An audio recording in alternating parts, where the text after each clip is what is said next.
cash online. How to buy online without identifying yourself, without using a payment card. Over 20 years ago, David Chaum invented a cryptographic solution to ensure anonymity. His idea came forth prematurely, and he couldn't sustain his company that he built around it. But the mathematics is as sound today as it was then. So what is his solution? How do you pay anonymously? Let's first remind ourselves how regular digital payment happens. When we use digital currency, the old-fashioned way, centralized, we are not talking about Bitcoin, that will be reserved for the next talk. Centralized digital currency works when Alice approaches the bank and says, I'm going to pay you $100, and in exchange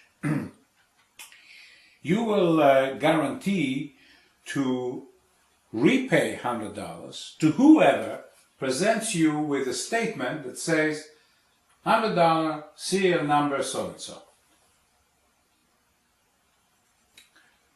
And the bank says, fine, I will. The bank doesn't lose. He collects service fees. So Alice paid $100, and now she prepares a statement that says, this statement, this sequence of bits is worth $100, and this digital bill has a serial number 3713. She takes that towards the merchant where she intends to buy merchandise worth $100. She picks the merchandise and submits this to the merchant. The merchant says, I cannot trust this. You could have faked this. You could have written this and the bank will not honor it. So Alice says, well, you're right. So here's what I'm going to do. She goes to the bank and asks the bank to sign this statement with the bank's private key. To sign it. And the product of the signature is a ciphertext. Sign is a fancy word for encrypting. What she asked the bank to do to encrypt this statement and create gibberish, but this will be the ciphertext, correspond to the plain text that she prepared. Now, because we are dealing here with asymmetric cryptography, Alice can tell the merchant, look, the bank published a public key that you can read it. It's public domain. This public key corresponds to this private key that the bank used to encrypt my message. Now you merchant, you take this ciphertext here and decrypt it with the public key published by the bank.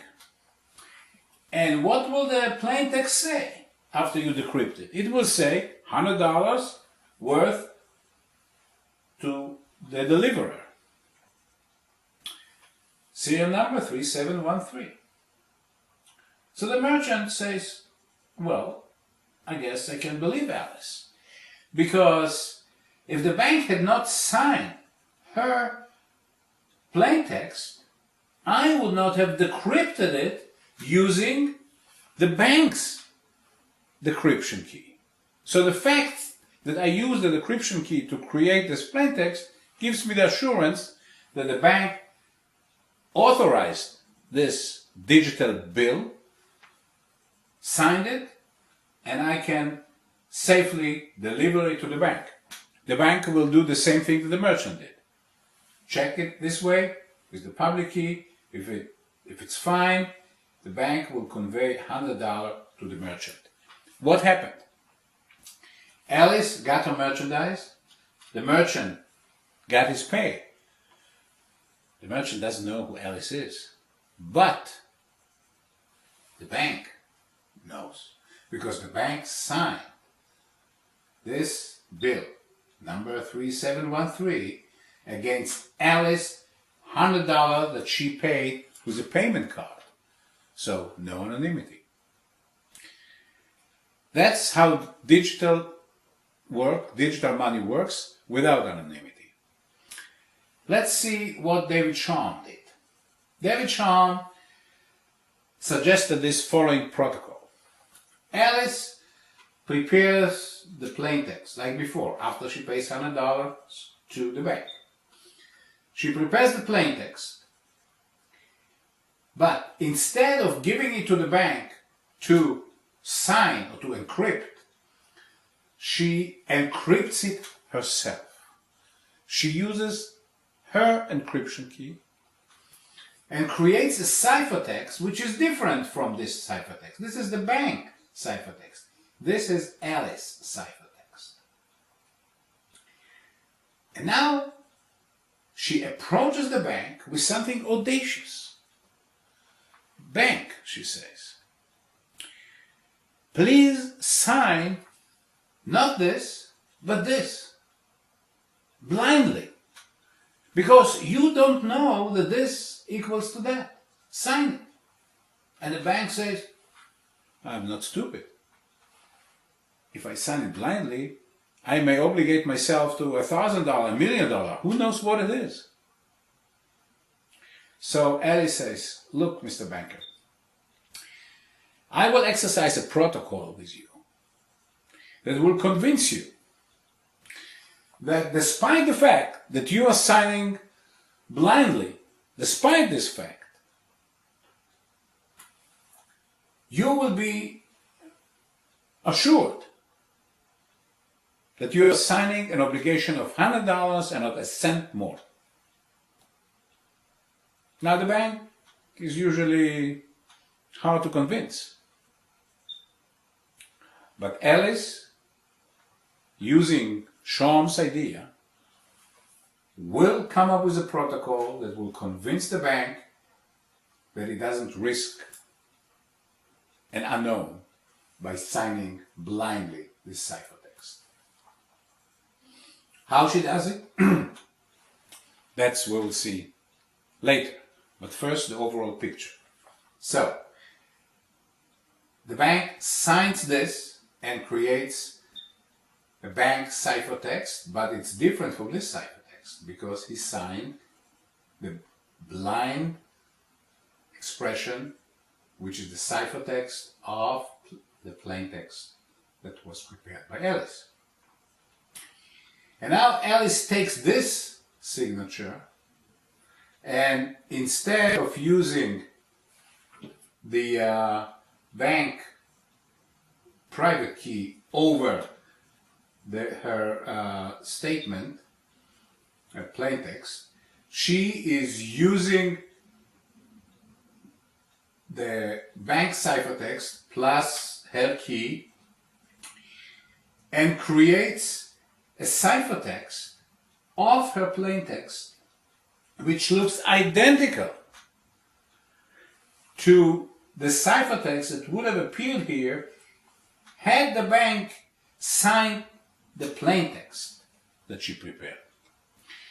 So from now on, approaching the merchant, it's the same as before. The merchant has no idea that the bank didn't actually sign this. Had no idea. But he doesn't care, because this works, so he's happy.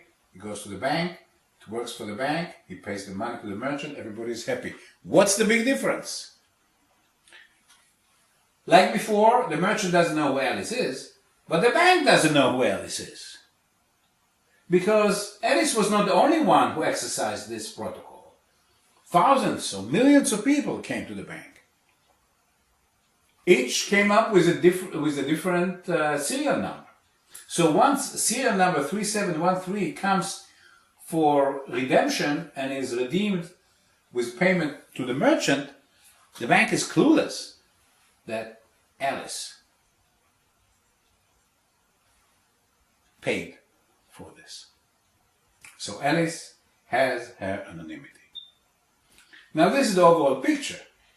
To make it clear how it works, we need to, first of all, understand what in the world is this protocol that Alice is using to convince the bank that signing blindly is fine. No risk. It's one thing. The other thing we have to go through is what does Alice do with this to turn this into that?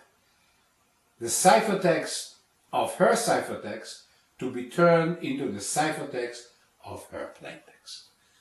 Once we cover those 2 points, we know what was David Chaum's idea and why he got a patent for it. And this will be the foundation of advancing into today's cash payment.